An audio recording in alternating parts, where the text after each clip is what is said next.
للکار قسط نمبر 162۔ میرا جسم چوٹوں سے معمور تھا، خاص طور سے ٹانگ میں زبردست ٹیسیں اٹھ رہی تھیں، لیکن یہ سب کچھ مجھے مزہ دے رہا تھا۔ میرے اندر چوٹ اور تکلیف کی طلب بڑھ رہی تھی۔ میں دل میں پکار رہا تھا، آؤ میرے سامنے آؤ، دو دو تین تین ہو کر آ جاؤ، مجھ سے لڑو، تم مجھے مار دو یا میں تمہیں مار دوں۔ ہاں، آج 18 اپریل تھی۔ آج کے دن وہ جدا ہوئی تھی مجھ سے، آج کے دن میں مرا تھا۔ آج کے دن دوبارہ مر جاتا تو کیا فرق پڑ جاتا؟ 2-3 گھنٹے اسی طرح گزر گئے۔ رات کا نہ جانے کون سا پہر تھا۔ میں اونگ رہا تھا کہ اچانک دروازہ کھلنے اور بند ہونے کی آوازیں آئیں۔ پھر کہیں پاس سے ایک جانی پہچانی آواز میرے کانوں میں پڑی، میں خود دیکھ لیتا ہوں، تم پیچھے ہٹ جاؤ۔ میں دھوکہ نہیں کھا رہا تھا، یہ آواز جلالی صاحب کے وفادار سیکرٹری ندیم کی تھی۔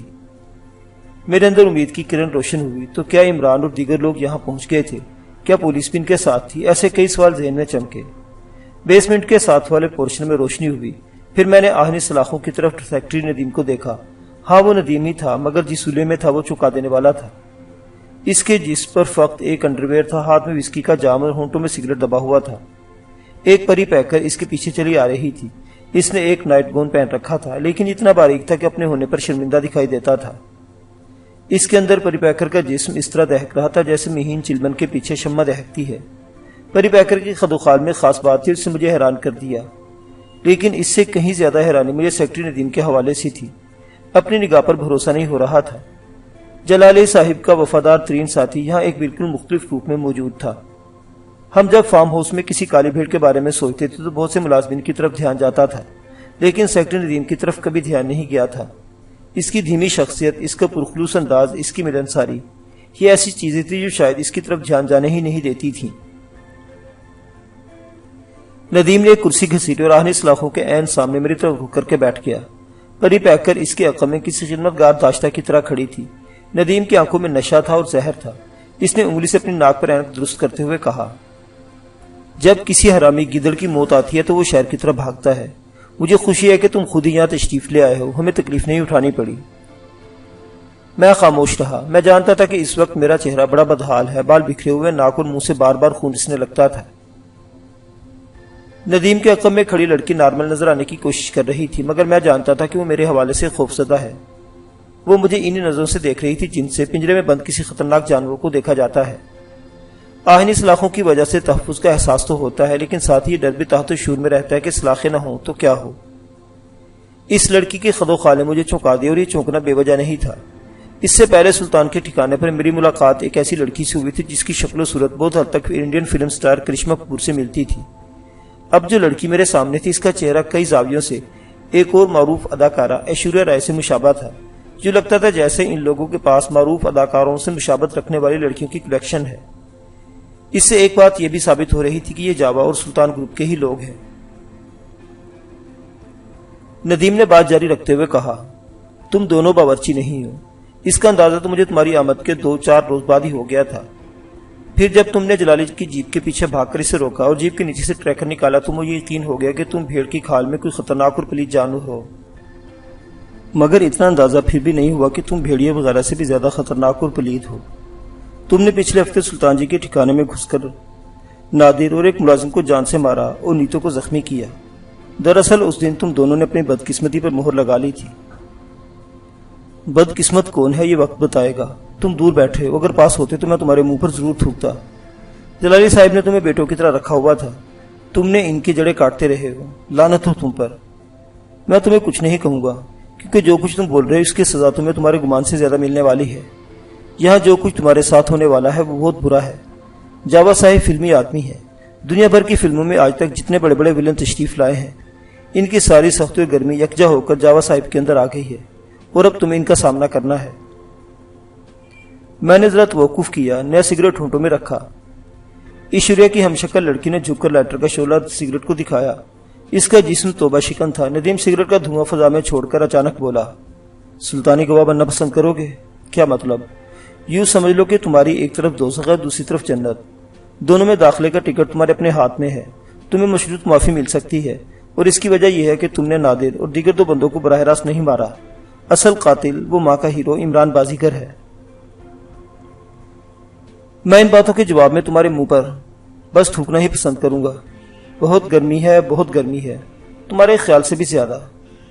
اس لیے تو کہتا ہوں جنت میں آ جاؤ، یہاں ٹھنڈی ہوائیں ہیں، زمین پر بہشت کا مزہ پاؤ گے۔ اس نے بڑی ادا سے ایشوریا کا ہاتھ پکڑا اور اسے ذرا گھما کر اپنی آغوش میں لے لیا۔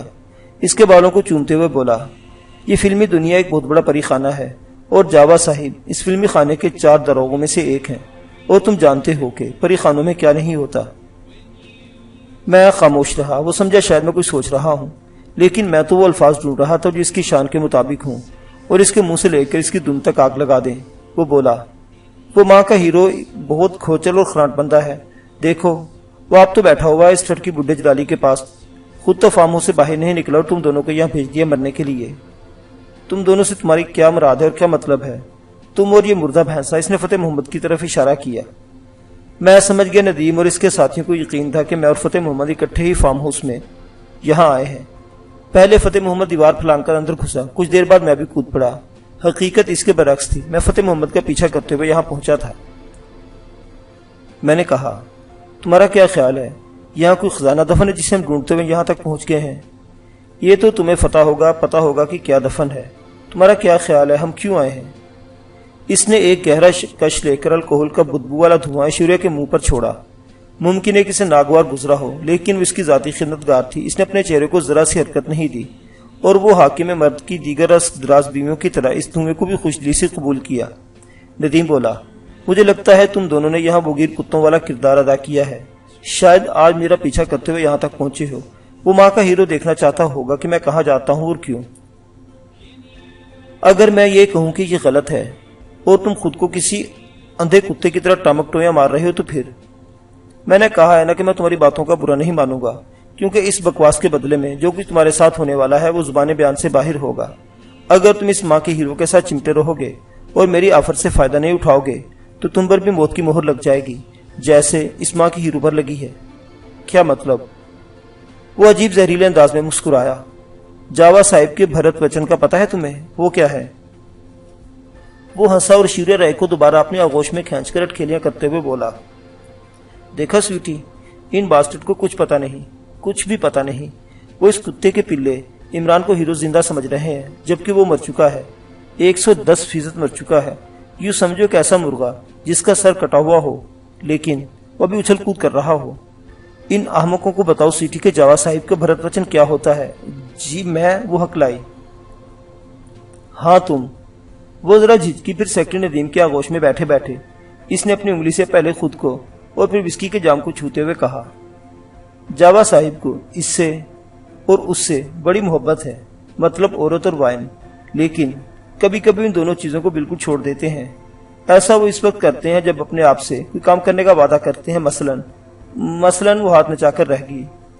شاید اسے کوئی مناسب مثال نہیں سوچ رہی تھی۔ اس نے مدد طلب نظروں سے ندیم کی طرف دیکھا۔ ندیم بولا، مثلاً یہ کہ 3-4 مہینے پہلے انڈیا کی ایک نئی ابھرتی ہوئی فلمی ہیروئن زیڈ نے جاوا صاحب کے آستانے پر حاضری دینے سے انکار کر دیا تھا، حالانکہ اس سے پہلے وہ 10-15 حاضریاں بخوشی لگوا چکی تھی۔ اس نے اپنے بوائے فرینڈ کے اکسانے پر ایسا کیا۔ اس کا بوائے فرینڈ بھی ایک بہت بڑا بزنس مین ہے، بڑی اکڑ تھی اس میں بھی۔ اس اکڑ کی وجہ سے اس نے معاملہ خراب کر لیا۔ جاوا صاحب نے اپنا مشہور زمانہ بھرت رکھ لیا، اور بھرت یہی تھا کہ جو ابھی تمہیں سویٹی نے بتایا ہے۔ انہوں نے سونگت کھا لی تھی کہ جب تک زیڈ ان کے گھر پر آ کر ان کے پاؤں نہیں چومے گی، وہ عورت اور شراب کو ہاتھ نہیں لگائیں گے۔ دیکھو، بڑے بندوں کی بڑی باتیں ہوتی ہیں۔ اب کیا زبردست سائنس ہے اس بات میں، لیکن شاید تم دونوں کو احمقوں کی سمجھ میں نہ آئے۔ ان کو ذرا بتاؤ سویٹی۔ جی آپ ہی بتائیں، وہ لجاجت سے بولی۔ ندیم نے کش لے کر دھوئیں کی ایک اور بدبودار پھوار سویٹی عرف ایشوریا کے منہ پر ماری، جسے اس نے خندہ پیشانی سے قبول کیا۔ ندیم اپنی ناک پر اینک درست کرتے ہوئے بولا، بندے کی کمزوری ہے کہ وہ بھول جاتا ہے۔ مثلاً وہ کسی سے بدلہ لینا چاہتا ہے، لیکن وقت کے ساتھ اس کے غصے میں وہ تیزی اور طاقت ہی نہیں رہتی۔ لیکن اگر اس غصے کو کبھی دوسری چیزوں کے ساتھ نتھی کر لیا جائے تو پھر بھولنے کا عمل ناکارہ ہو جاتا ہے۔ جاوا صاحب عورت اور شراب کے بغیر نہیں رہ سکتے۔ ان دونوں چیزوں کی دوری انہیں بہت بری طرح تڑپاتی ہے، ان کا ارادہ کمزور نہیں ہونے دیتی۔ لیکن جاوا صاحب عہد کر لیتے ہیں کہ فلاں کام کے ہونے تک وہ ان دونوں چیزوں سے دور رہیں گے۔ پھر وہ ہر کام ہر صورت ہوتا ہے اور جلد سے جلد ہوتا ہے۔ تمہارے اس ماں کے ہیرو کے لیے بھی بھرت وچن ہو چکا ہے، اس لیے تو کہتا ہوں کہ اب وہ ایک سرکٹا مرغا ہے، نہ دانا کھا سکے گا، نہ کسی مرغی سے میل کر سکے گا۔ نہ بانگ دے سکے گا۔ ایسے مردہ مرغے کے لیے اپنی جان مت گواؤ، سلطانی گواہ بن جاؤ، بہت فائدے میں رہو گے۔ ٹھنڈی ہوائیں، پری خانہ۔ اس نے ایک بار پھر گلبدن سویٹی سے رومانی چھیڑ چھاڑ کی۔ وہ ہمارے روبرو ان حرکات پر شرمسار تھی، لیکن اس نے اپنے رد عمل سے کچھ ظاہر نہیں ہونے دیا۔ ذرا مسکرا کر بولی، آپ نے ہیروئن زیڈ والی پوری بات تو بتائی نہیں۔ وہ وسکی کا گھونٹ بھر کر بولا، پوری بات کیا ہونی تھی، بس دھوبی پٹکا مار دیا جاوا صاحب نے۔ دفعہ 302 کے ایک پرچے میں ہیروئن کے بوائے فرینڈ کا نام شامل ہو گیا، اور ایسا شامل ہوا کہ جناب کے کڑاکے نکل گئے۔ دفعہ 302 کوئی معمولی چیز نہیں ہوتی، کینسر کی طرح بندے کو لگ جاتی ہے۔ 2-2.5 مہینے میں ساری چوکڑی بھول گئی، 1.5-2 کروڑ روپیہ بھی لگ گیا۔ بھاگ دوڑ میں بزنس کے علیحدہ سے بینڈ بجی۔ آخر وہی ہوا جو جاوا صاحب چاہتے تھے۔ اپنے بوائے فرینڈ سے محبت نبھاتے ہوئے زیڈ نے چپکے سے جاوا صاحب کے پاس حاضری لگوا دی۔ لیکن ایسی باتیں چھپی کب رہتی ہیں، سب کو پتا چل گیا کہ بوائے فرینڈ کا نام پرچے سے کس طرح اور کیوں خارج ہوا ہے۔ بات کرتے کرتے ندیم خاموش ہو گیا۔ سیل فون کی مترنم بیل سنائی دی تھی۔ سویٹی عرف ایشوریا رائے نے اپنے نہایت باریک سلیپنگ گون کے اندر ہاتھ ڈالا اور ایک سیل فون نکال کر ندیم کی طرف بڑھا دیا۔ اس نے یہ دیکھنے کی زحمت نہیں کی تھی کہ کس کی کال ہے، اس کا مطلب تھا کہ یہ ندیم ہی کا سیل فون تھا۔ ندیم نے اسکرین پر نگاہ ڈالنے کے بعد کال ریسیو کی اور ایک دم مؤدب نظر آنے لگا۔ جی باس، میں آپ ہی کی کال کا انتظار کر رہا تھا۔ جی سر، فارم ہاؤس سے نکلنے والے سارے راستوں پر ہمارے بندے پہنچ چکے ہیں، بالکل گھیرے میں ہے جی، قریباً 1 گھنٹہ پہلے گھیرا مکمل ہو گیا ہے۔ نہیں سر، آپ فکر نہ کریں، وہ نہیں نکل سکے گا۔ بالکل نہیں جناب، یہ جو اس کے 2 یار پکڑے گئے ہیں گھیرا مکمل ہونے سے پہلے ہی فارم ہاؤس سے نکل آئے تھے۔ بہرحال تسلی کی بات ہے جی کہ دونوں خود چل کر اپنے مرنے کی جگہ پر آگے ہیں، میرے سامنے پڑے ہیں، دونوں پنجرے میں، ایک تو خاصا زخمی ہے جی۔ وہ کچھ دیر تک دوسری جانب سے کی جانے والی باتوں کو غور سے سنتا رہا اور ادب سے سر ہلاتا رہا۔ اس دوران میں سویٹی چور نظروں سے میری طرف دیکھتی رہی۔ میرے حوالے سے اس کی آنکھوں میں ابھی تک ہراس موجود تھا اور یہ ہراس مجھے اچھا لگ رہا تھا۔ ندیم نے آخر میں کہا، جی باس، میں نے اسے آفر کر دی ہے، امید ہے اس کے کھوپڑے میں بات آ جائے گی۔ یہ آخری فقرہ غالباً میرے بارے میں تھا۔ میرا دماغ بری طرح سنسنا رہا تھا۔ صورتحال ہماری توقع سے زیادہ گھمبیر تھی۔ پورے فارم ہاؤس کو جاوے کے لوگوں نے گھیر لیا تھا، راستوں کی ناکہ بندی کی ہوئی تھی۔ فون بند کر کے ندیم نے واپس سویٹی ایشوریا کو تھمایا اور اس نے لائٹر اور سگریٹ کیس اس کے ساتھ ہی اپنی پیازی رنگ کی گون میں رکھ لیا۔ ندیم نے ریسٹ واچ دیکھتے ہوئے کہا، میں اپنے آفر کے سلسلے میں تمہیں کل 12 بجے تک کا وقت دیتا ہوں، اچھی طرح سوچ لو، لیکن فیصلہ کرتے وقت دوزخ اور جنت والی بات ضرور ذہن میں رکھنا۔ اور ہاں، ایک اور بات، فریب نہیں چلے گا۔ اگر سلطانی گواہ بنو گے تو اس کا سالڈ ثبوت بھی دینا پڑے گا، بالکل سالڈ۔ میں بس اسے گھورتا رہا۔ وہ بولا، یہ نہیں پوچھو گے کہ سالڈ ثبوت ہے کیا، اس کا مطلب کیا ہے؟ اچھا چلو میں ہی بتا دیتا ہوں۔ سالڈ ثبوت یہ ہوگا کہ تم اس ماں کے ہیرو کو کال کرنا ہوگی اور کال کر کے اسے ایک جگہ پر بلانا ہوگا، ہمارے مطلب کی جگہ پر، اور اسے ذرا سا بھی شک نہیں ہونا چاہیے، ورنہ وہ اپنے گروگوں کی فوج کے ساتھ نکل آئے گا۔ ہمیں تو پھر بھی کوئی خاص فرق نہیں پڑے گا، اس کا بہت زیادہ نقصان ہو جائے گا۔ میں نے کہا، اس کی کوئی فوج نہیں، اور نہ اس نے جاوے کی طرح پالتو کتے رکھے ہوئے ہیں، وہ اکیلا تم جیسے بھگوڑوں سے نمٹ سکتا ہے۔ غلط فہمیاں ہیں تمہاری، وہ کش لے کر بولا، اور یہ بھی غلط فہمیاں کہ اس کی فوج نہیں ہے، وہ بہت کچھ چھپاتا ہے تم جیسے چمچوں سے۔ اس کے بہت سے گرگے ہیں جو اس کے ارد گرد رہتے ہیں، اپنے تئیں بڑا ڈانشان بنتا ہے وہ، لیکن اب اونٹ پہاڑ تلے آ گیا ہے، اب اسے اپنے اوقات کا پتہ چل جائے گا، اور یہ بھی خبر ہو جائے گی کہ زندگی اور موت کے درمیان لٹک جانا کسے کہتے ہیں۔ اس کو تو مرنا ہی ہے، لیکن اگر تم زیادہ خون خرابے سے بچنا چاہتے ہو تو کوشش کرو کہ وہ کسی طرح اکیلا چلا آئے۔ میرا جی چاہ رہا تھا کہ میں واقعی اس خبیث کے منہ پر تھوک دوں، لیکن میں معاملے کو مزید گرم نہیں کرنا چاہتا تھا۔ مجھے سوچنے کے لیے تھوڑا سا وقت چاہیے تھا، عین ممکن تھا کہ کوئی راستہ نکل آتا۔ کچھ دیر بعد ندیم نے ایشوریا رائے سے مشابہت رکھنے والی سویٹی کو اپنے بغل میں لیا اور ڈگمگاتا ہوا واپس چلا گیا۔ اس ساری بات چیت میں لکڑی کے باکس کا ذکر ہوا تھا اور نہ آس میں موجود آرا کوئے کا۔ یقیناً ندیم کو بھی پتا تھا کہ ہم جلالی صاحب کے دیگر ملازمین کی طرح آرا کوئے کے بارے میں کچھ نہیں جانتے۔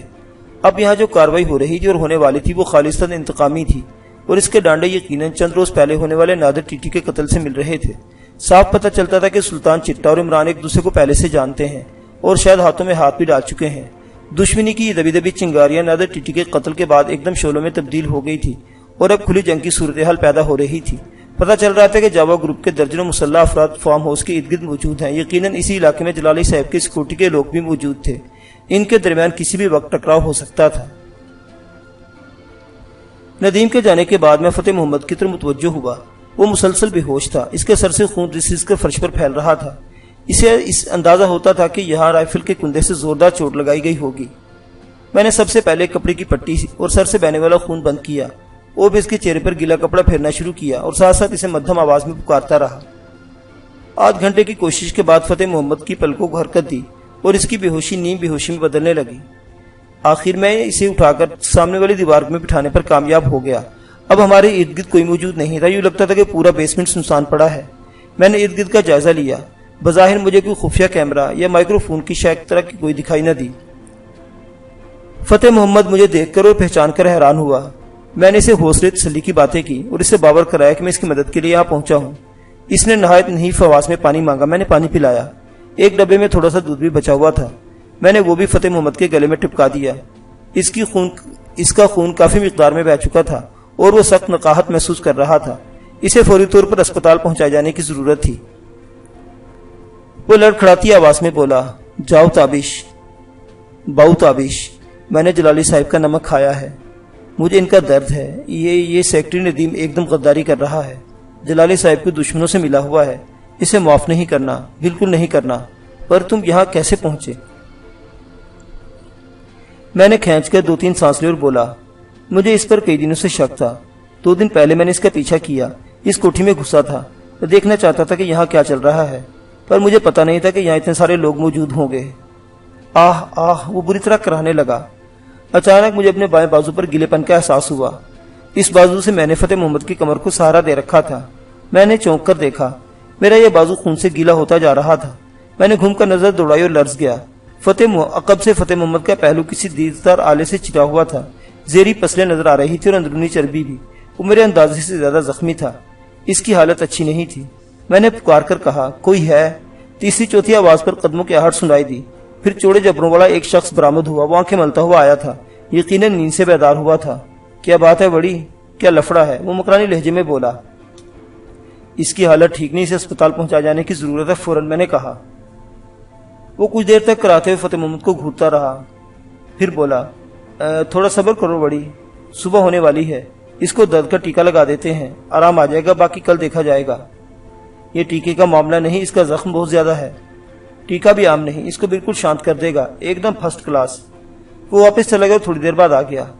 اس کے ساتھ ایک پتلی اونچی ناک والا کرخت سا شخص تھا، اس کے ہاتھ میں سائلنسر لگا پسٹل تھا۔ یہ کیا ہے؟ ٹپکا ہے، ابھی اس میں دوائی ڈالتے ہیں، مکرانی نے کہا۔ اونچی ناک والے نے جیب سے اشاریہ 3-8 کی گولی نکال کر پسٹل میں لگائی۔ میرے مساموں سے پسینہ بہ نکلا۔ میں نے دیکھا فتح محمد کا منہ کھلا رہ گیا۔ اس کی سمجھ میں بھی یہ بات آ گئی تھی کہ یہاں کیا ہونے والا ہے۔ اس نے اٹھ کر بیٹھنے کی کوشش کی مگر ناکام رہا۔ یہ کیا کر رہے ہو؟ میں چنگھاڑا۔ ٹیکا لگا رہے ہیں، تسلی ہو جائے گی، ہمیں بھی سونے دے گا، اونچی ناک والا شفاف لہجے میں بولا۔ تم یہ نہیں کر سکتے، میں نے پھر چنگھاڑتی آواز میں کہا۔ کیوں نہیں کر سکتے؟ تم نادر صاحب کو مار سکتے ہو، فضلو اور راہی کو پار کر سکتے ہو، تو ہمارے ہاتھوں میں کوڑ تو نہیں ہے۔ میں نے فتح محمد کو دیوار کے سہارے بٹھا دیا اور خود اس کے سامنے ڈھال بنا دیا۔ میں تمہیں ایسا ہرگز نہیں کرنے دوں گا، ندیم کو بلاؤ۔ بڑی اپن کا مغز خراب مت کرو، ندیم صاحب سینئر ڈاکٹر ہیں، ویسے بھی وہ ابھی ایک اور مریض کو دیکھ رہے ہیں، بلکہ مریضہ کو، اب وہ صبح ہی وارڈ کا رونڈ لگائیں گے۔ بڑی انہوں نے ہمیں بتا دیا تھا کہ اگر یہ فتح محمد زیادہ درد بتائے تو پھر اسے SOS کا انجیکشن لگا دینا۔ اونچی پتلی ناک والے نے سائلنسر لگا پسٹل فتح محمد کی طرف سیدھا کر لیا، لیکن فتح تو مکمل طور پر میرے پیچھے چھپا ہوا تھا۔ اونچی ناک والا پھنکارا، زیادہ ہمدرد مت بنو، یہ نہ ہو کہ مریض کے بجائے تمہارا علاج ہو جائے، پیچھے ہٹ جاؤ۔ میں اپنی جگہ سے ٹس سے مس نہیں ہوا۔ اگلے 2-3 منٹ میں اس نے کافی کوشش کی مگر میرا ارادہ اٹل تھا۔ میں سامنے سے نہیں ہٹاؤں، مجھے یقین تھا کہ کم از کم یہ لوگ فی الحال مجھے قتل نہیں کریں گے۔ اسی دوران میں اونچی ناک والے کے سیل فون کی بیل ہوئی۔ اس نے مؤدب انداز میں کال اٹینڈ کی۔ جی ندیم بھائی، جی ہاں، اس کی حالت خراب ہے، کافی خراب ہے۔ ٹھیک ہے، جیسا آپ کہتے ہیں، ٹھیک ہے جی۔ اس نے سلسلہ منقطع کر کے سیل فون پتلون کی جیب میں رکھ لیا۔ اس نے ساتھ ہی پسٹل دوبارہ اپنی بیلٹ میں اڑس لیا۔ مجھے گھورتے ہوئے بولا، چلو کوئی بات نہیں، کچھ دیر اور چھری کے نیچے سانس لے لو، بڑے ڈاکٹر صاحب نے کہا ہے کہ ابھی ٹیکا رہنے دو، لیکن اگر یہ زیادہ ہائی بائی کرے، ہم ڈیوٹی ڈاکٹر کی نیند خراب کرے گا تو پھر ٹیکا لگانا ہی پڑے گا۔ فتح محمد نے اپنے ہونٹ مضبوطی سے بند کر لیے، جیسے اسے ڈر ہو کہ اس کی کراہیں نہ نکل جائیں۔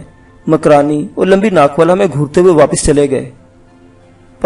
پانی، فتح محمد نے خشک ہونٹوں کے ساتھ کہا۔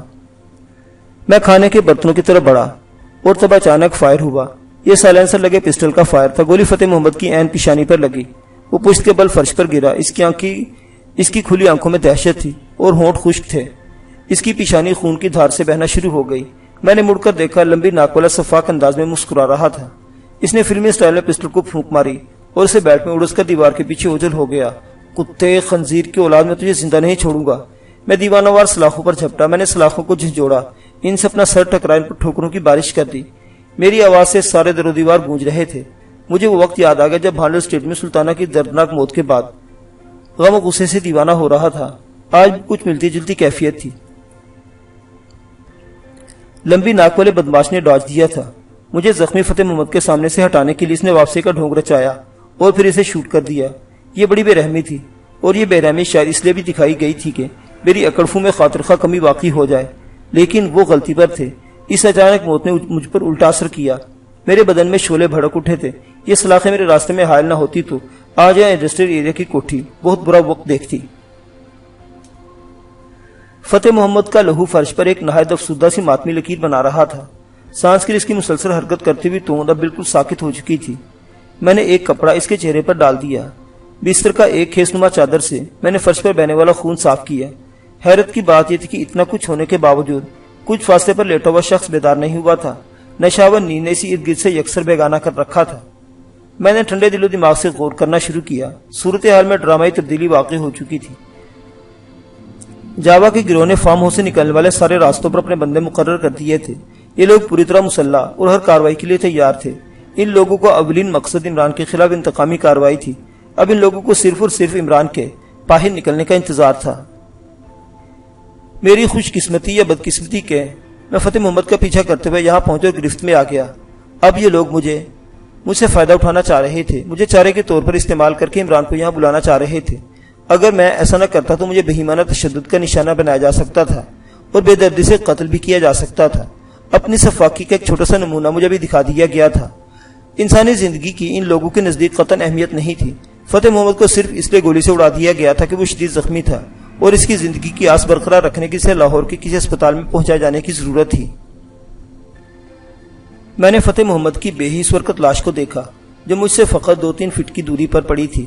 میں فتح محمد کو مشکوک سمجھ کے اس کے پیچھے لگا تھا، لیکن وہ میرے شخص سے بالکل مختلف نکلا تھا، اور جس شخص کو ہم جلالی صاحب کا سب سے وفادار اور مسلم ملازم سمجھتے تھے وہ غداری کا مثالی نمونہ بن کر سامنے آیا تھا۔ اب یقینی بات تھی کہ کچھ راتیں پہلے اس نے فرم کے نواحی درختوں میں بھی ڈرامہ ہی رچایا تھا۔ اس نے کہا تھا کہ کچھ لوگ لکڑی کے ایک باکس کو ہتھ ریڈی پر رکھ کر اس لائے اور جیپ پر لادا۔ اسے خبر دی کہ اب جلالی صاحب باکس کی لوکیشن دیکھنے کے لیے جائیں گے اور وہ ان کا پیچھا کرے گا۔ اس واقعے کے 2-3 دن بعد رات کے اندھیرے میں جلالی کی پوٹوہار جیپ کے نیچے ٹریکٹر ڈیوائس لگانے والا شخص بھی یہی ندیم تھا۔ وہ ہمارے ساتھ مل کر بڑی سرگرمی سے مشکوک شخص کو ڈھونڈ رہا تھا اور ساتھ ساتھ اپنی کارروائیاں بھی ڈالتا رہا۔ صبح تک کوشش کر کے میں نے خود کو کافی پرسکون کر لیا۔ میرا خیال تھا کہ صبح سویرے فتح محمد کی نیم مریا لاش وہاں سے ہٹا لی جائے گی، مگر ایسا کچھ نہیں ہوا۔ جیسا کہ بعد میں پتا چلا، یہ لوگ اس لاش کی موجودگی میں میری زبان کھلوانے کے لیے استعمال کرنا چاہتے تھے۔ میں مسلسل سوچ رہا تھا، میں جب فتح محمد کے پیچھے نکلا تھا تو میں نے عمران کو مطلع نہیں کیا تھا۔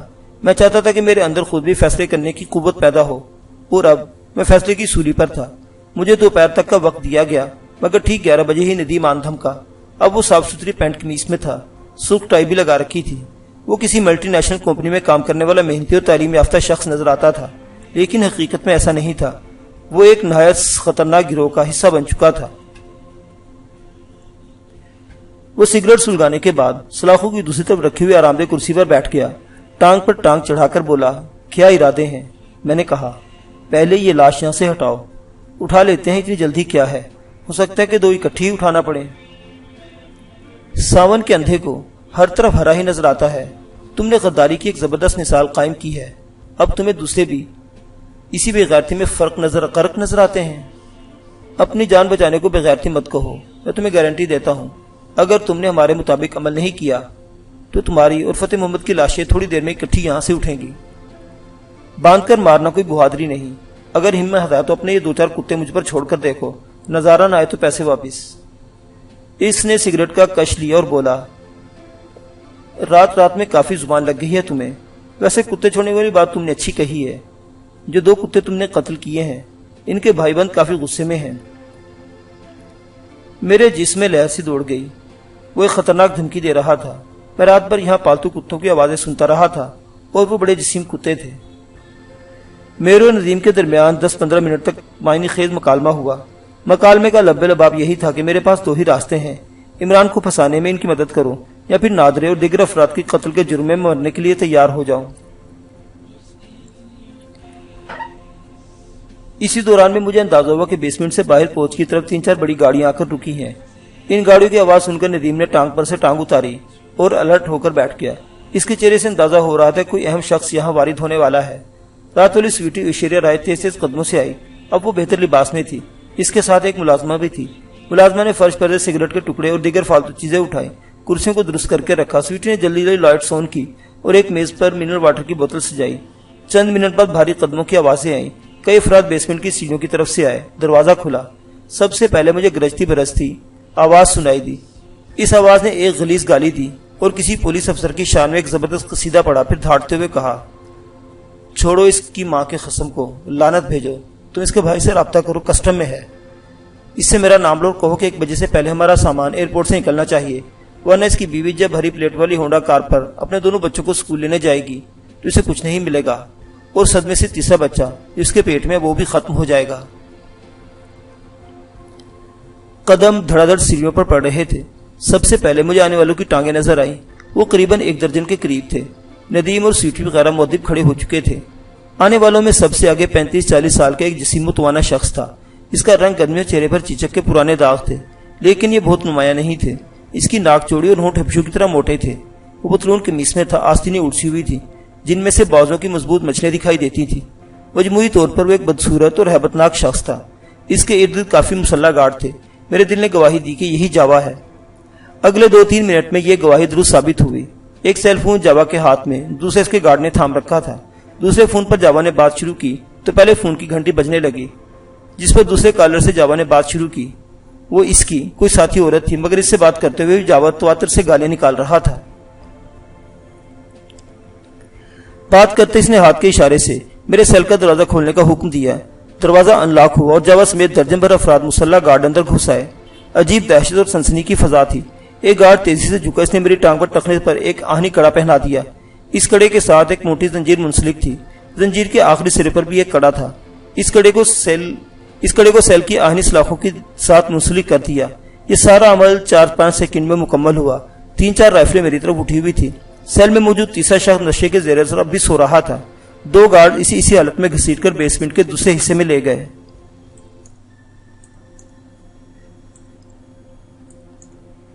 جاوید نے فون پر بات ختم کی۔ مجھے سرتاپا گھورا۔ اس کی آنکھوں میں عقابی چمک تھی۔ ندیم نے ادب سے سر جھکاتے ہوئے کہا، جی باس، یہ ہیرو کا ساتھی ہے، تابش نام ہے اس کا، اور یہ فتح محمد ہے۔ ندیم نے فتح محمد کے خون آلود چہرے سے کپڑا ہٹایا۔ فتح کے خشک ہونٹ وا تھے اور آنکھیں تارا ہو چکی تھیں۔ جاوا پکارا، جو سالہ کمینہ مر گیا ہے اس کی بات چھوڑو، جو زندہ ہے اس کے ہاتھ اندر ڈال کر کچھ نکالو، کیا کہتا ہے یہ کتا؟ ندیم نے کہا، سر میں نے اسے دوپہر تک کا وقت دیا تھا ہیرو کو کال کرنے کے لیے۔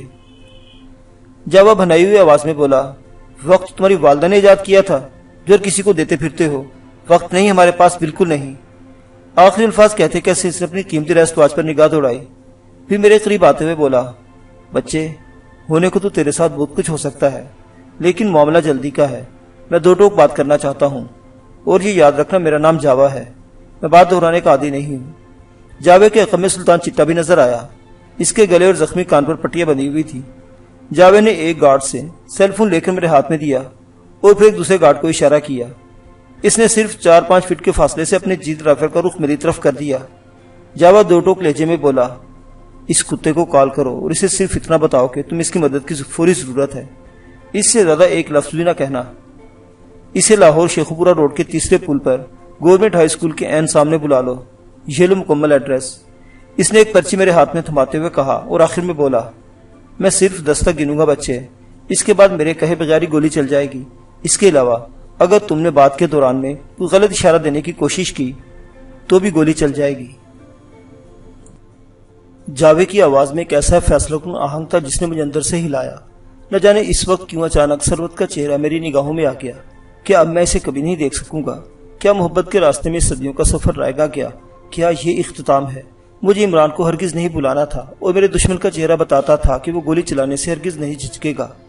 جاوا صفاق لہجے میں گنتی شروع کر چکا تھا۔ وہ ٹھہر ٹھہر کر بول رہا تھا، 1 2 3 4۔ وہ قیامت کے لمحے تھے، کسی وقت کچھ بھی ہو سکتا تھا۔ جاوا کی فیصلہ کن آواز کوٹری میں گونج رہی تھی، 5 6 7۔ رائفل کا رخ میرے سر کی طرف اور رائفل بردار کی انگلی ٹریگر پر تھی۔ یہ فیصلے کی گھڑی تھی۔ میں نے جاوا کی دم بدم سرخ ہوتی آنکھوں میں جھانکا۔ میرے دل نے گواہی دی کہ مجھے شخص کے حوالے سے رسک نہیں لینا چاہیے۔ جاوا کی گنتی 9 پر پہنچی تو میں نے ہاتھ کے اشارے سے اسے روک دیا۔ میں ایک فیصلہ کر چکا تھا۔ میں نے کچھ بولنے کے لیے منہ کھولا تو جاوا گرجا، نہیں ایک لفظ نہیں، نہ میں سنوں گا نہ تم بولو گے۔ اگر کچھ کرنا ہے تو عمران کا نمبر ڈائل کرو اور اسے میری بتائی ہوئی جگہ پر بلاؤ۔ اگر وہ تفصیل میں جائے تو تمہیں فوراً اس سے پہلے فون بند کرنا ہے۔ میں نے سیل فون پر عمران کا نمبر پریس کیا۔ میرے ارد گرد موجود کچھ چہروں پر تمسخرانہ مسکراہٹ تھی۔ عمران کے نمبر پر بیل گئی۔ دوسری بیل پر ہی کال اٹینڈ ہو گئی۔ عمران کی جاں بخش آواز میرے کانوں سے ٹکرائی۔ ہیلو، کون؟ میں تابش بول رہا ہوں عمران۔ تابی، یہ کیا بغیرتی کی ہے یار تم نے؟ کہاں ہو؟ یہ کس کا نمبر ہے؟ کہاں سے کال کر رہے ہو؟ میں نے اس سوال کو نظر انداز کرتے ہوئے چھوٹا سا وقفہ لیا، پھر تیز اور صاف لہجے میں کہا، عمران، جاوا کے بندے فارم کے چاروں طرف موجود ہے، تم کو باہر نہیں نکلنا، وہ تمہیں قتل کر دیں گے۔ ابھی وہ آخری الفاظ پوری طرح ادا نہیں ہوئے تھے کہ جاوا نے جھپٹا مار کر فون میرے ہاتھ سے چھین لیا۔ ایک فولادی گھونسا میرے جبڑے پر پڑا اور میں اچھل کر دیوار سے ٹکرایا۔ پھر کئی گارڈز وحشیوں کی طرح مجھ پر پل پڑے۔ میرا جسم جیسے اچانک ہی وزنی ہتھوڑوں کی زد میں آ گیا۔ رائفلوں کے بعد ٹھوکرے، گھونسے، ہر طرح کی کاری زر مجھے لگائی جا رہی تھی۔ مرنے والوں میں یقیناً جاوا بھی شامل تھا۔ اس کی دھاڑوں اور غلیظ گالیوں سے اس زمین دوز کوٹری کے در و دیوار گونجنے لگے۔ 2-3 منٹ میں ہی میں زخم ہو گیا۔ تب مجھے اپنی ایک ٹانگ میں شدید جھٹکا محسوس ہوا۔ میرا سر پہلے پختہ فرش سے ٹکرایا، پھر ہوا میں معلق ہو گیا۔ مجھے اندازہ ہوا کہ مجھے الٹا لٹکایا جا رہا ہے۔ کچھ ہی دیر بعد میں تہہ خانے کی چھت سے الٹا جھول رہا تھا۔ میرا سر فرش سے تقریباً 5 فٹ بلند تھا۔ میرے جسم اور چہرے سے بہنے والا خون قطرہ قطرہ سیاہی مائل فرش پر گرنے لگا۔ جاوا دھاڑا، مارو کتے کو، اس کے اندر جو کچھ اس کی گندی ناک کے راستے باہر آ جانا چاہیے۔ 2 تنومند گارڈز نے اپنی چرمی بیلٹ اپنے پتلونوں سے نکالے اور مجھ پر پل پڑے۔ ان بیلٹوں کے ساتھ باہری آہنی بکل بھی موجود تھے۔ میرے پورے جسم پر انگارے دہکنے لگے۔ ہر دفعہ جب سٹراپ کی آواز آئی مجھے لگتا کہ کسی نے آگ میں دہکائی ہوئی سلاخ میرے جسم پر رکھتی ہو۔ ستم بالائے ستم یہ تھا کہ میں صرف ایک ٹانگ کے ذریعے چھت سے جھول رہا تھا۔ ٹانگ کے جوڑ اکھڑتے محسوس ہو رہے تھے، اور یہ وہی ٹانگ تھی جس پر لڑائی کے دوران میں نے ایک شدید چوٹ سہی تھی۔ میری دوسری ٹانگ زخمی زنجیر کی بندش سے آزاد تھی، عجیب بے ڈھنگے انداز میں دائیں بائیں اور آگے پیچھے حرکت کر رہی تھی۔ ہر انسان میں تکلیف برداشت کرنے کی ایک حد ہوتی ہے، اور میں کوشش و مشق سے اس حد کو کافی آگے لے جا چکا تھا، لیکن پھر بھی ایک حد تو موجود تھی۔ یہ حد کافی دیر سے آئی، لیکن آ گئی۔ گارڈز کی وحشیانہ ضربوں نے میری تکلیف کو عروج پر پہنچایا، اور پھر میرا ذہن ایک گھٹن زدہ تاریکی میں ڈوبنے لگا۔ میں بے ہوش ہو گیا، لیکن نہیں، یہ ہوش اور بے ہوشی کے درمیان کی کیفیت تھی۔ مجھے اپنی مدم کراہیں بھی سنائی دے رہی تھی، اور جاوا کی دھاڑیں بھی۔ پھر مجھے میرے حال پر چھوڑ کر وہ لوگ باہر نکل گئے، اور یہ بہت برا حال تھا، جیسے کسی شکار کیے پرندے کے جس پر کٹ لگا کر اور ان کٹس میں مرچ مسالہ بھر کر اسے انگاروں پر بھونا جا رہا ہو۔ مجھے لگا جیسے میری ٹانگ ٹوٹ چکی ہے اور میں اس ٹوٹی ہوئی ٹانگ کے ساتھ ہی جھول رہا ہوں۔ میرا خون تیزی سے بہہ رہا تھا۔ میں نیم بے ہوشی کے عالم میں اس خون کو اپنے چہرے پر رینگتا ہوا محسوس کر رہا تھا۔ ارد گرد کے سارے مناظر تاریکی میں ڈوب چکے تھے۔ کوئی آواز سماعت تک پہنچتی تھی تو وہ جیسے کسی اتھاہ کنویں سے برآمد ہوتی تھی۔ اس کنویں کی گہرائی مسلسل بڑھتی جا رہی تھی۔ میں نے سوچا، تو کیا میں مر رہا ہوں؟ ثروت کا چہرہ ایک بار پھر نگاہوں میں آیا۔ ایک سہانی شام یاد آئی۔ ہم پھولوں سے گھری ہوئی ایک روش پہ پہلو بہ پہلو چل رہے تھے۔ اس کا ہاتھ میرے ہاتھ میں تھا، ایک وعدے کی طرح، ایک پیمان کی صورت۔ ثروت، ہم کبھی جدا تو نہیں ہوں گے نا؟ میں نے کہا۔ نہیں تابش، اب واپسی کا راستہ ہے ہی نہیں، لیکن اگر کوئی اونچی دیوار راستے میں آ گئی تو میں اس دیوار سے ٹکرا کر اسے توڑ دوں گی یا پھر اپنی جان دے دوں گی۔ وعدہ؟ ہاں وعدہ۔ اس نے میرے ہاتھ کو ہولے سے دبایا اور چلتے چلتے میرے ساتھ لگ گئی، جیسے وہ صرف اپنی زبان سے نہیں، اپنے پورے جسم کے ساتھ وعدہ کر رہی ہے۔ تب ساون کی ایک طویل جھڑی کا منظر نگاہوں کے سامنے آ گیا۔ اپنے گھر کی بالکونی میں ہم پاس پاس کھڑے تھے۔ بارش کی چھینٹیں جسم میں ایک جا فضا گدگدی پیدا کر رہی تھی۔ ثروت، مجھے ڈر کیوں لگتا ہے کیوں ہر وقت دھڑکا لگا رہتا ہے کہ ہم کہیں بچھڑ نہ جائیں؟ پیار کرنے والوں کو دھڑکا تو ہوتا ہی ہے، اس دھڑکے کو کیسے ختم کریں؟ بچھڑ جائیں، کم از کم دھڑکا تو ختم ہو جائے گا، وہ شوخی سے بولی۔ ثروت کی بچی، میں نے اس کی چٹیا پکڑنا چاہی، وہ ایک دم جھکائی دے کر کمرے میں داخل ہو گئی۔ میں اس کے پیچھے لپکا، وہ سیڑھیاں پھلانگتی ہوئی چھت پر چلی گئی۔ اس نے برساتی کا دروازہ چھت کی طرف سے بند کرنا چاہا، میں اسے دھکیلتا ہوا چھت پر آ گیا۔ بارش نے میں سرتوا بھگو دیا، میں نے ایک کونے میں سے باہوں میں گھیرے میں لے لیا۔ اس کے چہرے پر بارش کے ساتھ ساتھ پیار کی بارش بھی ہونے لگی۔ بس کریں، اس نے تیز سرگوشی کی۔ اس طرح کیوں کہا؟ چلو کہہ دیا، لیکن اتنی سزا کافی ہے۔ وہ بدستور شوق تھی۔ اچھا یہ سزا ہے؟ میں نے اسے کچھ اور جھنجھوڑتے ہوئے کہا۔ نہیں نہیں، پیار سے، اب چھوڑیں، امی آوازیں دے رہی ہیں۔ امی واقعی پکار رہی تھی۔ یہ امیوں کو ایسے موقع پر پتہ نہیں کیسے خبر ہو جاتی ہے، میں نے کہا اور پیچھے ہٹ گیا۔ پانچیں لپیٹتی ہوئی نیچے چلی گئی۔ وہ دن رات ایسی ہی چھوٹی چھوٹی شرارتوں اور شوقوں سے عبارت تھے۔ میں چھت سے الٹا لٹکتا رہا، میرے زخموں سے خون بہتا رہا اور میرے جسم میں موت کی سردی داخل ہوتی رہی۔ پھر میں نے تصور کی نگاہ سے دیکھا، ایک لقودق صحرا ہے، سورج سوا نیزے پر ہے، گرم ریت پاؤں جھلسا رہی ہے، میرے گلے میں پیاس کے کانٹے اتر رہے ہیں۔ میں آبلا پا ایک جگہ پہنچتا ہوں، یہاں چند گھنے چتناور درختوں کے نیچے ثروت پرسکون کھڑی ہے۔ اس کی حسین جس پر جھلملاتا اور روسی لباس ہے، اس کی ہونٹوں پر لالی اور آنکھوں میں کاجل ہے۔ میں چلاتا ہوں، ثروت یہ کیا ہے؟ تم نے تو کہا تھا میں دیوار کو توڑ دوں گی، یہ اسے ٹکرا ٹکرا کر مر جاؤں گی۔ تم نے کیوں نہ توڑی دیوار؟ تم نے یہ آگ کا لباس کیوں پہن لیا؟ وہ بالکل خاموش کھڑی رہتی ہے، جیسے اس نے کوئی سنا ہی نہیں۔ وہ میری طرف دیکھتی بھی نہیں، جیسے میرے وجود سے بالکل ہی بے خبر ہو۔ میں پھر پکارتا ہوں، ثروت یہ لباس اتار دو، اسے بدل ڈالو، یہ تمہارے لیے نہیں ہے، تم دلہن نہیں ہو، دلہن کوئی اور ہے۔ تم خود کو رسم و رواجوں کی بھینٹ نہ چڑھاؤ، توڑ ڈالو یہ جھوٹ کی زنجیریں۔ اب ہم ایک ہو سکتے ہیں، اب بھی گئے وقت کو آواز دے سکتے ہیں۔ وہ ٹس سے مس نہیں ہوتی، کسی بت کی طرح بے حس و حرکت کھڑی رہتی ہے۔ میری آواز کا دم خم ختم ہو جاتا ہے، بدن میں اٹھتی ہوئی موت کی نقاہت کچھ اور گہری ہونے لگتی ہے۔ میں اندر سے سسک اٹھتا ہوں، ایک دم مسمار ہو جاتا ہوں، اس کے سامنے گھٹنوں کے بل بیٹھ جاتا ہوں۔ آج اس لہجے میں کہتا ہوں، میں زیادہ دیر کا مہمان نہیں ہوں ثروت، میں مر رہا ہوں۔ کیا تمہیں مجھ پر بالکل ترس نہیں آتا؟ میں جلتے صحرا میں ہزاروں میل کی مسافت طے کر کے تم تک پہنچا ہوں۔ کیا تم اسی طرح بت بنی کھڑی رہو گی، رسم و رواجوں کے حصار میں بند رہو گی، میری طرف دیکھو گی بھی نہیں؟ پلیز ثروت، پلیز میری طرف دیکھو، مجھے یوں بے موت نہ مارو۔ ثروت پر کچھ اثر نہیں ہوتا، وہ لاتعلق کھڑی رہتی ہے۔ ایک طرف سے اس کا بے چہرہ حوالہ برآمد ہوتا ہے، ایک نوجوان ثروت کا ہاتھ پکڑتا ہے، اسے اپنے ساتھ لگاتا ہے، پھر اسے لے کر درختوں کی ٹھنڈی تاریک چھاؤں میں اوجھل ہو جاتا ہے۔ میں اسے پکارتا رہتا ہوں، مگر وہ مڑ کر نہیں دیکھتی۔ مایوسی اور صدمے کی بے پناہ شدت سے میرا ذہن مکمل طور پر تاریکی میں ڈوب جاتا ہے۔ جب دوبارہ ہوش آئے تو سب سے پہلا احساس یہ ہوا کہ میں اسی تہہ خانے کی چھت سے الٹا لٹک رہا ہوں۔ میرے جسم کا رہا سہا خون میرے سر اور سینے میں جمع ہو چکا تھا، میری ایک ٹانگ بالکل سن ہو چکی تھی اور دوسری نہایت تکلیف میں وہ زاویہ بائیں طرف جھکی ہوئی تھی۔ مجھے ٹھیک سے پتہ نہیں تھا، لیکن اندازہ ہو رہا تھا یہ سپہر بعد کا وقت ہے، کہیں آس پاس یہ کوئی اپنے موبائل فون کے ذریعے بات کر رہا تھا۔ اس کی آواز واضح طور پر میرے کانوں تک پہنچ رہی تھی۔ میں نے ذہن پر تھوڑا سا زور دیا اور پہچان لیا، یہ سلطان چٹے کی آواز تھی۔ وہ کہہ رہا تھا، نہیں جاوا صاحب، یہ ہو ہی نہیں سکتا، وہ فارم سے نکلے گا تو ہماری نظروں میں ضرور آئے گا۔ پوری ناکہ بندی کی ہے جی۔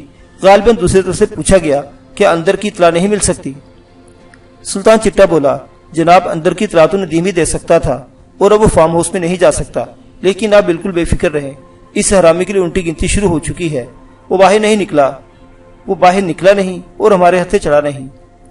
یہ گفتگو یقیناً عمران کے متعلق ہی ہو رہی تھی۔ میرے سینے میں ٹیسیں اٹھنے لگی۔ وہ اسے مارنے کا پکا پروگرام بنا چکے تھے اور اس کے لیے پوری تیاری بھی ہو چکی تھی۔ میں نے فون پر اسے آگاہ کرنے کی اپنی سی کوشش کی تھی، پتہ نہیں کہ اس کوشش میں کس حد تک کامیاب رہا تھا۔ جاوا سے گفتگو ختم کرنے کے بعد سلطان کسی دوسرے بندے سے بات کرنے میں مصروف ہو گیا۔ میں نے یہ آواز بھی پہچان لی، یہ ندیم کی تھی۔ وہ بے پرواہی سے باتیں کرنے لگا۔ ان کے نزدیک میں ابھی تک بے ہوش تھا۔ ندیم نے کہا، ایک طریقہ تو یہ بھی ہے کہ اس ماں کے ہیرو کو اس سمجھے تابی کی آہبکا سنائی جائے۔ وہ جب فون پر اسے چلاتا سنے گا تو اس کی دم میں آگ ضرور لگے گی۔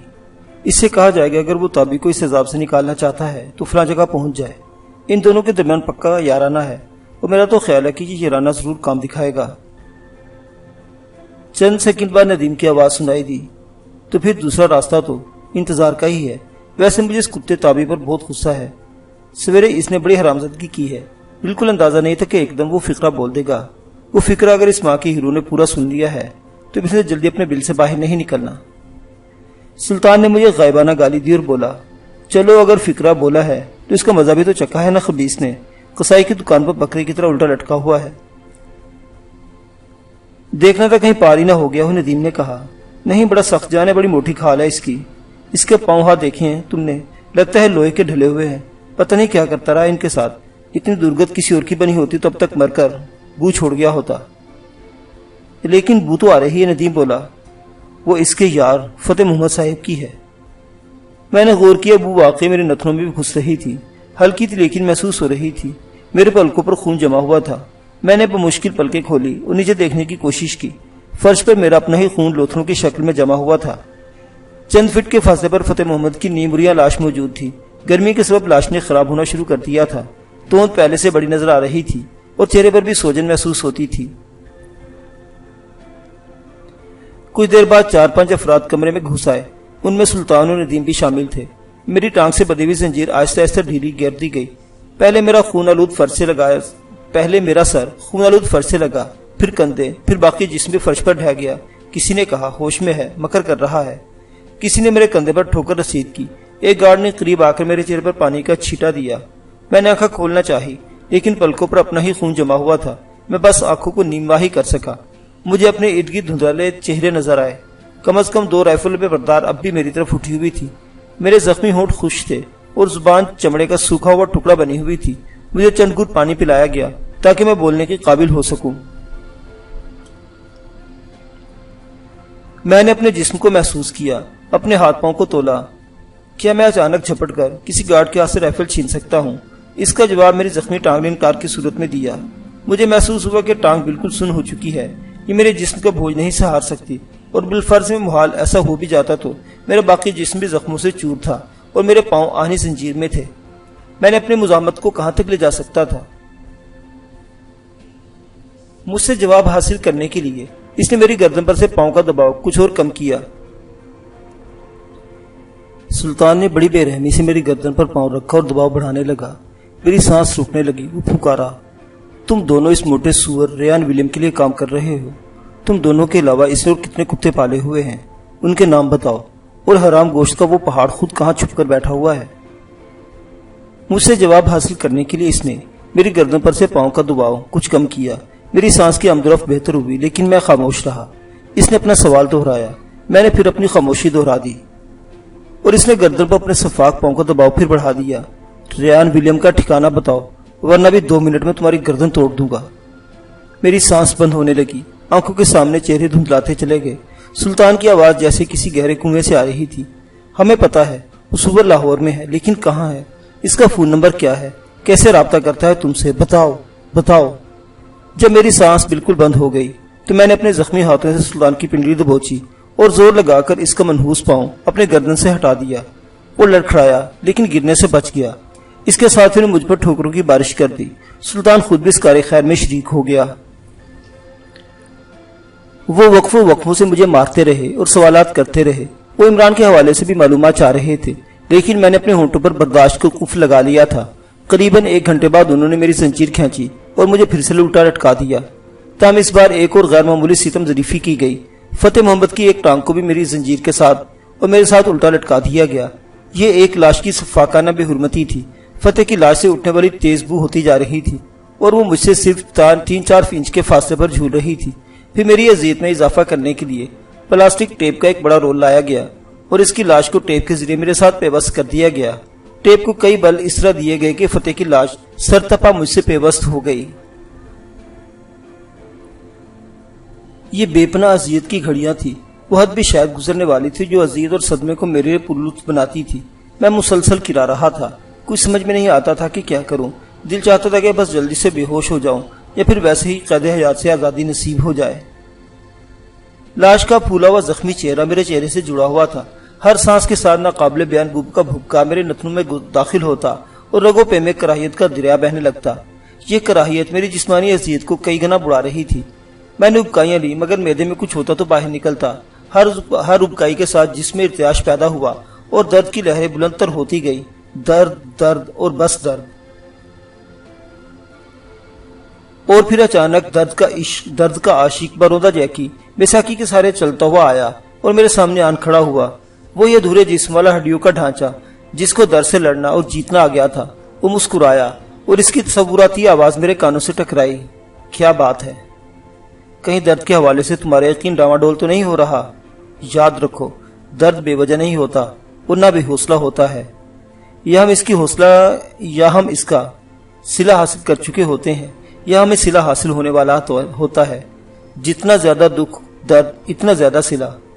تو پھر دکھ درد سے ڈرنا کیسا؟ یہ گھاٹے کا سودا نہیں ہے، اس میں گھاٹا ہو ہی نہیں سکتا۔ خدا کا شکر کرو اس نے تمہاری زندگی کو روکا پھیکا اور بے عمل نہیں رکھا۔ یہ گہری تاریکیاں صبح نو کی نوید ہوتی ہیں، اس سے برداشت نہیں ہو رہا۔ میں نے دل ہی دل میں پکارا، تم اپنی تربیت کا پہلا سبق ہی بھول رہے ہو۔ درد کے اندر ڈوب جاؤ، اس کی حقیقت اور اس کے حجم پر غور کرو اور ارد گرد کی کسی چیز کو خاطر میں نہ لاؤ۔ مت سوچو کہ تمہارا جسم زخموں سے چور ہے، مت سوچو زخم کھل رہے ہیں، خون بہ رہا ہے، مت سوچو کہ تم الٹے لٹکے ہوئے، بس یہ دیکھو درد کتنا ہو رہا ہے، بس درد پر غور کرو۔ میں نے درد کی اصل شدت پر غور کرنا شروع کیا اور حیرت انگیز طور پر وہ درد کم ہونے لگا، پھر کم ہوتا چلا گیا۔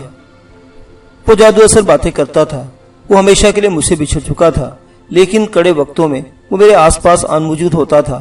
اس کا تصور اتنی طاقت سے میری نگاہوں کے سامنے ابھرتا تھا کہ زندگی کا گمان ہوتا تھا۔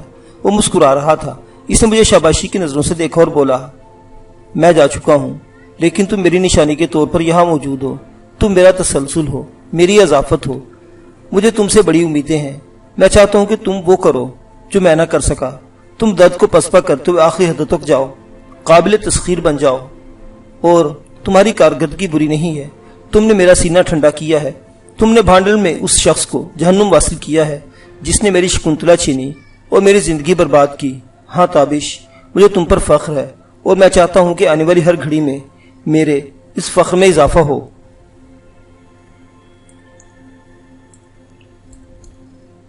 اس کا حوالہ اوجھل ہو گیا، لیکن میرے اندر ہمت اور برداشت کی ایک نئی جوش جگا گیا۔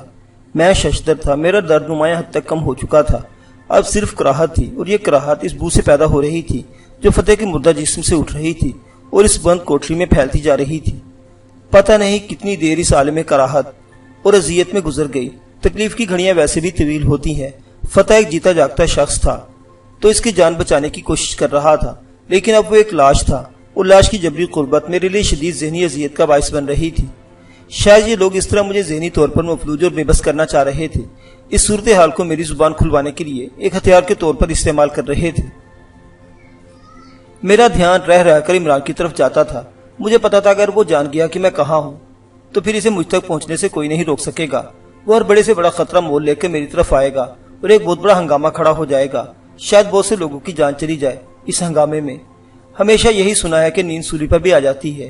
اس روز انڈسٹریل ایریا کی اس کوٹھی کے بند بدبودار تہ خانے میں چھت سے الٹا لٹکتے ہوئے مجھ پر اس محاورے کی ازلی صداقت ثابت ہوئی۔ بے پناہ ذہنی اور جسمانی تناؤ کے باوجود مجھ پر غنودگی طاری ہونے لگی، میرے احساسات کند ہوتے چلے گئے اور میں اپنے گرد سے بیگانہ ہونے لگا۔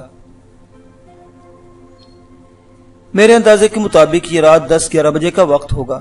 تہ خانے سے باہر کہیں کوٹھی کے احاطے سے رکھوالی کے کتوں کی آوازیں آ رہی تھی۔ کسی کمرے میں ڈسکو میوزک بج رہا تھا اور تہ خانے کے اندر ٹیوب لائٹ کی پھیکی روشنی پھیلی ہوئی تھی۔ اچانک میری نظر اس تہ خانے کے تیسرے مکین پر پڑی۔ یہ وہی نشئی تھا جسے میں صرف سوتے ہی دیکھا تھا۔ اب وہ فرش پر دراز تھا، اگر سویا ہوا نہیں تھا تو کم از کم غنودگی میں ضرور تھا۔ اس کے جس پر پھٹی پرانی پتلون اور چکدار شرٹ تھی وہ اوندھا پڑا تھا۔ اس کے چہرے کا بیشتر حصہ جھاڑ جھنکار بالوں میں چھپا ہوا تھا۔ یہ کون تھا اور کس پاداش میں یہاں پایا جا رہا تھا؟ کیا میرے اور عمران کی طرح اس کا تعلق بھی کسی تو ریان ولیم سے تھا یا پھر یہ کوئی اور معاملہ تھا؟ میرے پھوڑے کی طرح دکھتے ہوئے دماغ میں کئی سوال سر اٹھانے لگے۔ قریباً 30 گھنٹے سے میرے معدے میں کچھ نہیں گیا تھا، اس کے علاوہ بھی خون کافی مقدار میں نکل چکا تھا۔ ایک عجیب سی نقاہت رگوں پہ میں اتری ہوئی تھی۔ شاید یہی وجہ تھی کہ مجھ پر بار بار غنودگی سی طاری ہوتی اور میں ارد گرد سے بالکل بے خبر ہو جاتا۔ مجھے یاد آیا میں نے آخری کھانا کل دوپہر عمران کے ساتھ فارم ہاؤس میں ہی کھایا تھا اور دوپہر کا کھانا پورے 12 بجے کھا لیا جاتا تھا۔ 4 بجے کی چائے میں نے نہیں پی تھی۔ اس حساب سے یقیناً کم و بیش 30 گھنٹے گزر چکے تھے۔ غنودگی کے ایک ایسے ہی وقفے میں میں اپنے حواس میں آیا تو میں نے محسوس کیا کہ ایک بار پھر میری پاؤں کی زنجیر کو ڈھیل دی جا رہی ہے اور میں فتح کی بدبودار لاش سمیت نیچے آ رہا ہوں۔ میں نے سر گھما کر دیکھا اور حیران رہ گیا۔ مجھے یوں آہستہ آہستہ نیچے اتارنے والا کوئی اور نہیں، وہی بوسیدہ پینٹ شرٹ والا شخص تھا جسے میں نے اب تک سوتے ہوئے ہی پایا تھا۔ اس بے ڈھنگے شخص کے بارے میں نے جو اندازہ لگایا وہ درست ثابت ہوا۔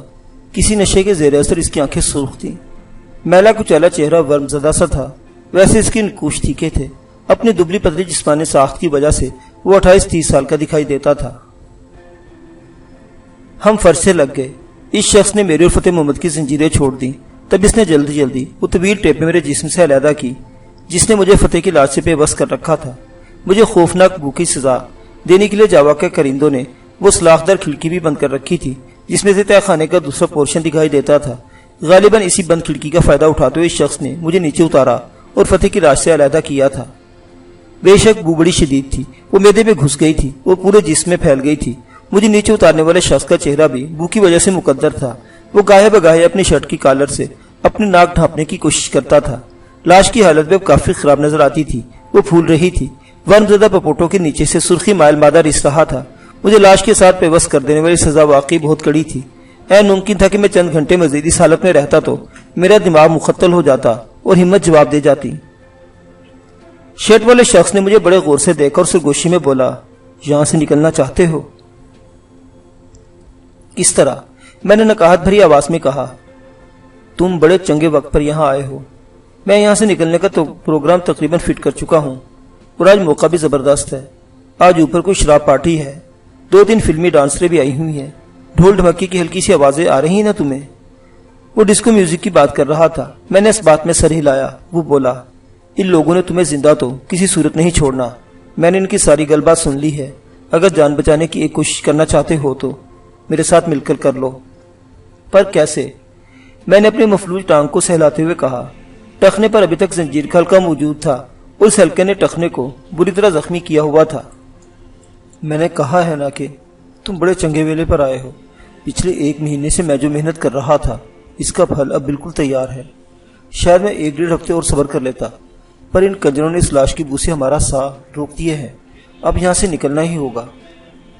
تم کس محنت کی بات کر رہے ہو؟ میں تمہیں دکھاتا ہوں، تم ذرا اپنے اس ٹانگ کو چالو کر لو۔ مجھے لگتا ہے یہ بالکل سن ہو چکی ہے۔ تم ٹھیک کہتے ہو، میں نے کہا اور ایک بار پھر ٹانگ پر نظر ڈالنے کی کوشش کی۔ اس نے سہارنے سے بالکل انکار کر دیا۔ وہ شخص میری ٹانگ کو ہلانے جلانے لگا۔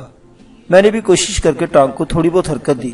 چند منٹ کی کوشش کے بعد ٹانگ پر کسی حد تک بوجھ پڑنے لگا۔ جسم کے سارے جوڑ جیسے اکھڑ کر رہ گئے تھے، کئی زخموں سے اب بھی خون رس رہا تھا۔ فرش پر گرنے والا خون اب سوکھ کر سیاہ ہو چکا تھا۔ تم ہمت والے ہو، اس نے میری طرف دیکھ کر ستائشی انداز میں کہا، اور اس کے ساتھ ساتھ سخت جان بھی۔ جتنی کوٹ تمہیں پڑی ہے کسی اور کو پڑتی تو اب تک اوپر کا ٹکٹ کٹ چکا ہوتا۔ کیا تم کوئی کھلاڑی شلاڑی تو نہیں رہے ہو؟ میرا مطلب ہے کہ جوڈو، کراٹے یا باکسنگ شاکسنگ۔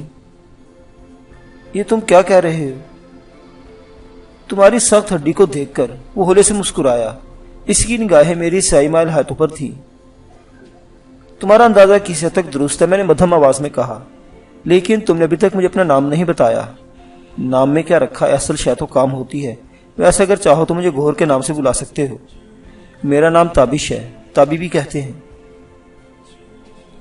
مجھے پتا ہے وہ کمینے کے تخم تمہیں اسی نام سے بلاتے رہے ہیں، لیکن تم تو سارا وقت سوئے پڑے رہتے تھے۔ کبھی کبھی ایک آنکھ سے سوتا تھا اور دوسری آنکھ کھلی رکھتا تھا۔ وہ عیارانہ انداز میں بولا، یہ نہیں بتاؤ گے کہ ان کتوں کے چنگل میں کیسے پھنسے ہو؟ میں نے پوچھا۔ یہ لمبی شوری ہو جائے گی اور ہمارے پاس اتنا ٹائم نہیں ہے۔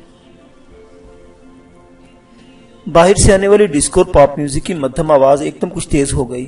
شاید چند سیکنڈ کے لیے کوئی بند دروازہ کھلا تھا۔ اس میوزک کے ساتھ ہی تیز شوق نسوانی آوازیں بھی شامل تھیں۔ یہ ویسے ہی سریلی آوازیں تھیں جو تیز ٹیمپو کے ڈانس کے دوران میں نکالی جاتی ہیں۔ اوپر کہیں ڈانس پارٹی اور شراب پارٹی عروج پر تھی۔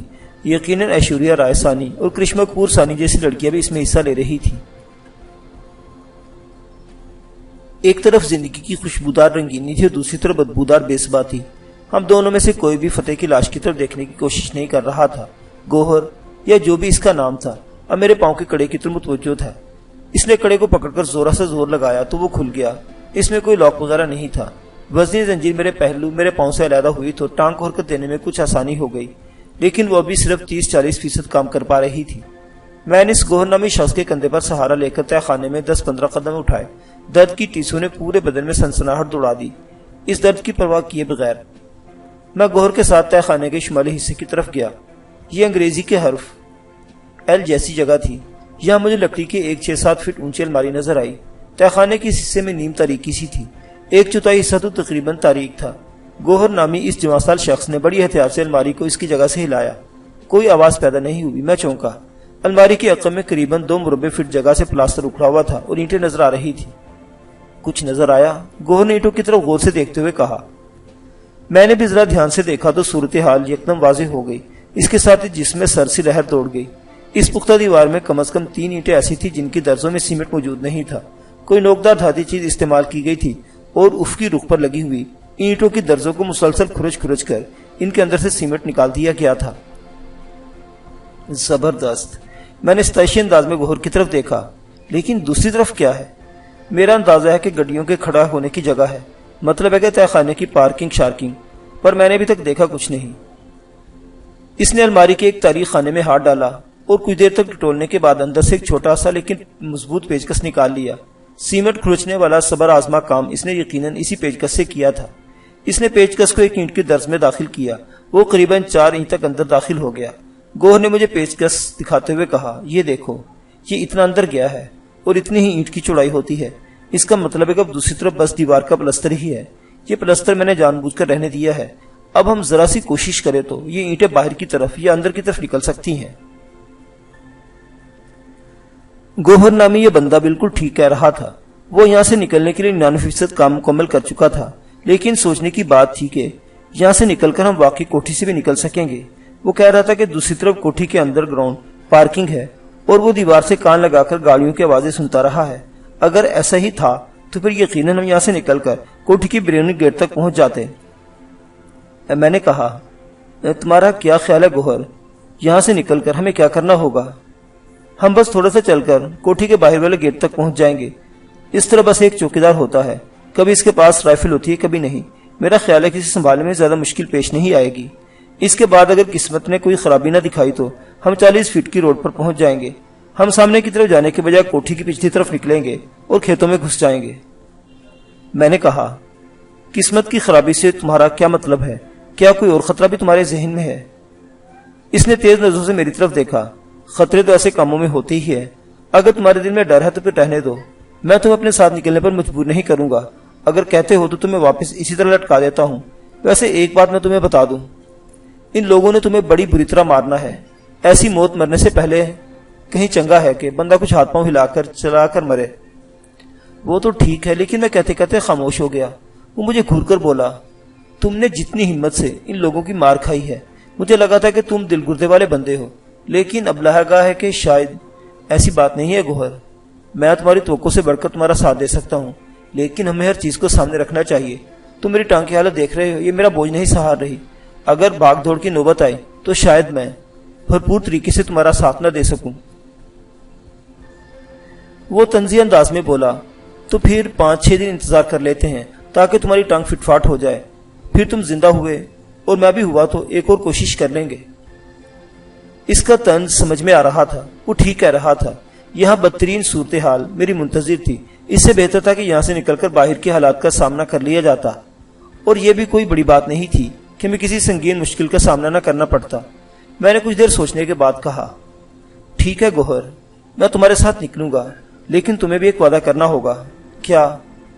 وہ کڑوے لہجے میں بولا، اگر کوئی مسئلہ ہو گیا تو تم مجھے اپنے ساتھ نہیں گھسیٹو گے، اپنی جان بچاؤ گے۔ وہ گہری سانس لے کر بولا، اچھا چلو دیکھ لیں گے، لیکن اب ہمارے پاس زیادہ وقت نہیں ہے۔ ہمیں جو کچھ کرنا ہے یہ شراب پارٹی ختم ہونے سے پہلے کرنا ہے۔ ہم مصروف ہو گئے۔ اسکریو ڈرائیو کے ساتھ باہر کا پلاسٹر توڑنے اور پہلی اینٹ نکالنے میں تقریباً آدھ گھنٹہ لگ گیا۔ یہ اینٹ ہم اندر کی طرف کھینچنے میں کامیاب رہے تھے۔ باہر سے ٹیوب لائٹ کی مدھم روشنی تہ خانے میں داخل ہوئی۔ اس کے ساتھ ہی بے ہنگم موسیقی کا شور بھی کچھ واضح ہو گیا۔ یہ ڈرمنگ میوزک تھا، ساتھ میں بدمست آوازیں بھی سنائی دیتے تھے۔ معزز سامعین حضرات، یہ داستان ابھی جاری ہے۔ بقیہ واقعات اگلی قسط میں دیکھتے رہیے۔ اردو داستان۔ اللہ حافظ۔